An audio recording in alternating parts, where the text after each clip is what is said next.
ውድና የተከበራችሁ ቤተሰቦቼ እንዴት ናችሁ? ዛሬ ብዙ አዳዲስ ነገሮች አሉ፣ በእነሱ ዙሪያ እናወራለን። ለዚህ ቤት አዲስ ከሆናችሁ ቤተሰብ እየሆናችሁ ሀሳብ አስተያየታችሁንም እያስቀመጣችሁ ዛሬ እንግዲህ ቅዱስና ብሩክ ጨረቃዋን የሰከሩ መስለው ከባድ ፍራንክ አድርገዋታል። ሁለት ቁም ነገር አዘሎች ትምህርትም ተላልፎበታል ማለት ነው። ያው በመጀመሪያ ደረጃ መጠጥ በጣም ከባድ እንደሆነ ብዙ ነገሮችን ሊያሳጣችሁ እንደሚችል ለጊዜያዊ ሊያስደስታችሁ ቢችልም ነገር ግን ቀስ በቀስ ገንዘባችሁን እናንተንም የሚወዷችሁን ሰዎችም በዙሪያ ያላችሁን ሰዎችም እያሳጣችሁ እንደሚሄድ እናንተንም ከሰውነት ተራ እያወጣችሁ እንደሚሄድ ብዙ ትምህርት አስተላልፈውበታል። ለጊዜው ብትደሰቱም ነገር ግን ያላችሁን አታችሁ ጭራሽ እስከ መለመን ወይ ደግሞ እስከ መስረቅ እንደምትገቡ እንግዲህ ብዙ ትምህርት ተላልፎበታል ማለት ነው። በቃ ግልጽ ነው። መጠጥ የሚጠጣ ሰው ምንም የሆነ ብኩን ነው ማለት የሆነ በቃ ብዙ ነገሮችን ነው የሚያጣው። ከሰውነት ተራ ይወጣሉ።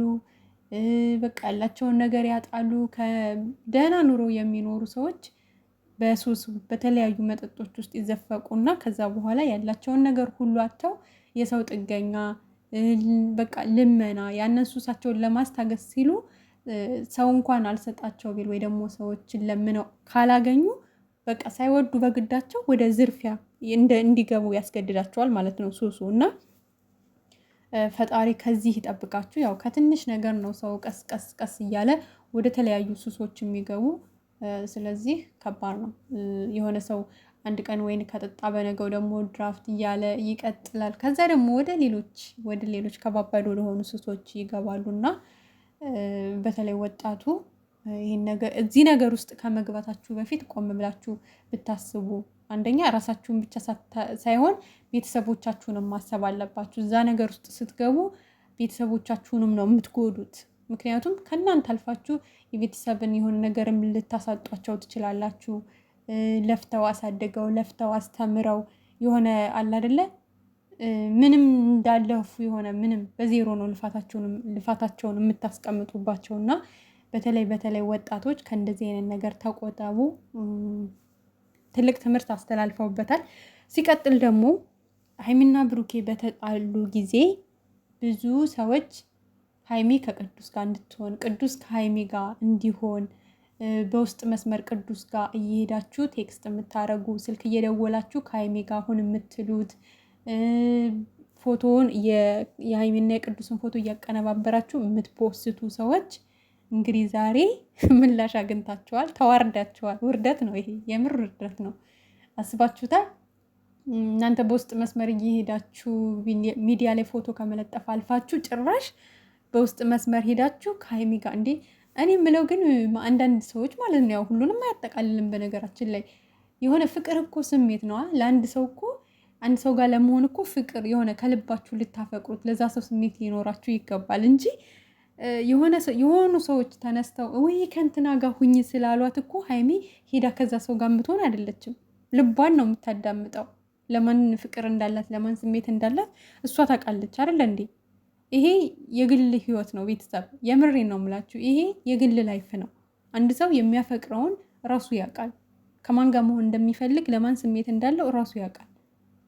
ይሄ በጣም ማለት ማንም ሰው ይሄ ከከሌ ጋር ሁኝ ብሎ በተለይ በውስጥ መስመር እየሄዱ ያልሆኑ ነገሮች ማውራት በጣም ነው ሼም ነው፣ የምር ሼም ነው። ከእንደዚህ አይነት ነገር ተቆጠቡ። ትዋረዳላችሁ ማለት ራሳችሁን ነው የምታዋርዱት፣ በራሳችሁ ነው የምታፍሩት። ለምሳሌ አሁን ቅዱስና ብሩኬ በጣም ቤስት ጓደኛ ሆነዋል፣ ከሀይሚ አልፎ ማለት ነው።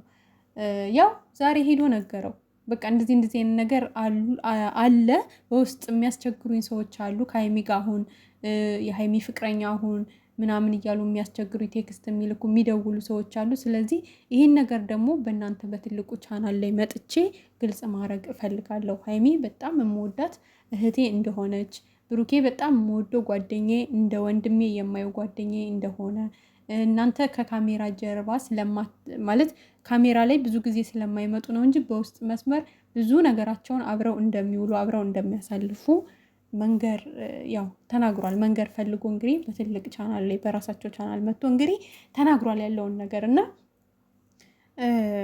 በቃ በብሩኬም ዙሪያ እንደዛው ከሀይሚ ጋር ሲጣላ ከሌላ ሴት ጋር አሁን ከከልዬ ጋር አሁን የሆነች ቲክቶከር አምጥታችሁ አብራችሁ ትለጥፉታላችሁ። የሆነች ታዋቂ ሞዴል አምጥታችሁ አብራችሁ ትለጥፉታላችሁ።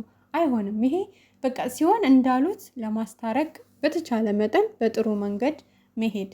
አይ ካልተቻለ ደግሞ ራሳቸው ናቸው ችግራቸውን መፍታት ያለባቸው። እኛ ሶስተኛ ወገን ሆነን መግባት አንፈልግም የምትሉ ከሆነ ደግሞ በቃ ዳር ላይ ቁሞ መመልከት፣ በጸሎት ማሰብ። በቃ እነዚህ ልጆች ወደ ሰላማቸው መልሳቸው ፈጣሪ ሆይ ብላችሁ በጸሎት ማሰብ። በቃ ከምንም ነገር ወጥቶ ማለት ነው። ከዛ ውጭ ግን እንዴ የሆነ ሰው እኮ ከከሌ ጋር ሁን ስለተባለ እንዴት ነው የሚሆነው? ማለት ሳያፈቅሩት ለዛ ሰው ምንም አይነት ስሜት ሳይኖራቸው ወንድሜ ነው ብለው እንዴ አንድ ሰው እኮ ጓደኛዬ ነው ብላችሁ ስትቀበሉ አንድ ሰው በጓደኝነት ልክ ነው። የጓደኛ ገደብ ሰታችሁ ነው። የሆነ ሰው ደግሞ በቃ አለ አይደለ እንደዛ ነው በቃ የሚሆነው። ፍቅረኛዬ ነው ካላችሁ ደግሞ የፍቅር እንትን ሌላ ነው። የፍቅር ስሜት ሌላ ነው። ለጓደኛ ያላችሁ ስሜት ሌላ ነው። ለእህት ለወንድም ያላችሁ ስሜት ሌላ ነው። እያንዳንዱ ነገር የራሱን የቻለ እንትን አለው እና እንዴት ነው በቃ እከሌ ጋር ሆነ እሺ እንደው አይታችኋል እንግዲህ እንደውም እነሱ ሀሳቡን ቀይረው እነሱ ሀይሚን ፕራንክ ሊያደርጉ ነበር የሰከሩ መስለው ምናምን።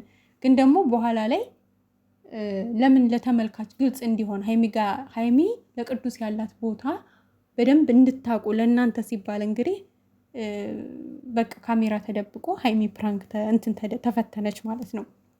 አይታችኋል እንግዲህ እንኳን አይደለም ፍቅረኛው ልትሆን እንኳን አይደለም ከሱ ጋር ልትሆን ይቅርና ማለት ነው እቀፊኝ ሲላት እንኳን እንዲያቅፋት እንኳን አልፈለገችም። ሳሚኝ ሲላት አጩላ ነው የጣለችው በጥፊ ማለት ነው።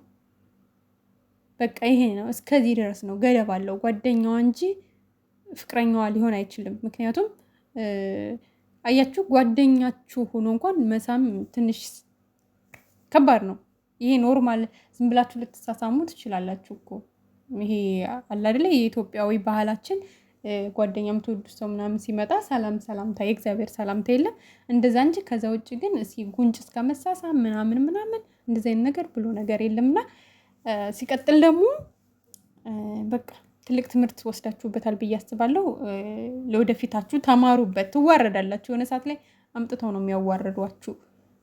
በብሩኬም ብዙ ቴክስት ይላካል በውስጥ በሀይሚም እንደዛው እና ራፉ በቃ የምር የምትወዷቸው ከሆነ ደግፏቸው፣ ይውላቸው፣ አበረታቷቸው።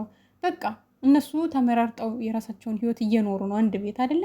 ስለዚህ ባለትዳር እንደሆኑ ማሰብ መቻል አለባችሁ። እና ከዚህ ቀጥሎ ደግሞ እንግዲህ ወይዘሮ ኢየሩስና አቶ ቢኒያም በዛሬው ቀን ተጋብተዋል። ኢየሩስ እንግዲህ ዛሬ የነበረችበት ደስታ በጣም ደስ የሚል ነበረ። እንዳያቸዋት በፈገግታ ሆናለች ማለት ነው። በቃ የሰርጓ ቀን ነው። የተሞሸረች ያክል ነው የተሰማት የምር ማለት ነው። እና እንግዲህ ቢኒ ከዚህ በኋላ ልጄና ሚስቴን አስደስታለሁ፣ እሷ በምትፈልገው መንገድ ይሄዳለሁ። ከዚህ በኋላ በቃ ነገሮችን አስተካክለን በቅርብ ጊዜ ሰርጋችንም እንደሚሆን ተስፋ አድርጋለሁ። እኔ ያለችኝን ሁሉ ለማድረግ ፈቃደኛ ነኝ። እስካሁን የሰራሁትን ስህተት አርሜ በሰላም በደስታ ልጃችን እያሳደግን በፍቅር እንድንኖርና በሰርግም እንግዲህ እንደዚህ በቅርብ ጊዜ ተጠቃለን እሷም ደስተኛ ሆና ቤሎ ለብሳ እኔ ሱፍ ለብሼ በቃ ደስታችን እንድናሳልፍ እፈልጋለሁ ብሏል። እንግዲህ ዛሬም ቤሎ ልበሽ ሲላት ደስተኛ ሆና ለብሳ ማለት ራስህ ጎዳኸኝ፣ እንድሰበር አደረከኝ፣ እንዳዝን አደረከኝ፣ መልሰህ ደግሞ ራስህ ጠገንከኝ፣ ራስህ እንድስቅ አደረከኝ፣ ፈገግ እንድል አደረከኝ፣ ጠብቄም አስቤም አላቅም እንደዚህ ደስተኛ ታረገኛለህ ብዬ ብላ እንግዲህ ዛሬ በጣም ተደስታ ነበር። ዋናው ወደ ሰላማቸው ወደ ፍቅራቸው መመለሳቸው ነው። በቃ ሁሉም ሰው የራሱን ህይወት አስተካክሎ ይቅር ተባብሎ ነው መኖር ያለበት እንጂ የራሱ ህይወት ሲበላሽ የሌሎችን ህይወት ሂዶ መረበሽ፣ መበጥበጥ፣ ማስለቀስ፣ ማሳዘን ይሄ ፍጹም ስህተት ነው። ፍጹም ማለት ነው። የራሳችሁ ነገር እንዲስተካከልላችሁ ፈጣሪያችሁን በጸሎት እየጠየቃችሁ በቃ አንደኛው እሳት ሲሆን አንደኛው ውሃ ሆኖ ነገሮችን ቁጭ ብሎ በማውራት በመጫወጫው ምንም የሚፈታ ነገር የለም። በነገራችን ላይ በቃ ቀስ ብሎ ቢያንስ አንደኛው ሰው ተናዶ ከሆነ ያንን ሰው በተረጋጋ ሁኔታ የማያወራ ከሆነ ጥሎ መውጣት፣ ከዛ ሲረጋጋ ሲበርድለት ቁጭ ብሎ እንደዚህ እኮ ነው ብሎ አውርቶ ለመግባባት እና ችግርን ለመፍታት መሞከር ነው እንጂ በቃ የሰው ህይወት ሂዶ በንዴት መበጥበጥ ይሄ በጣም ስህተት ነው እና ኢየሩስ ደስተኛ ሆነች ስላየንሽ እኛም ደስተኛ ሆነናል እንግዲህ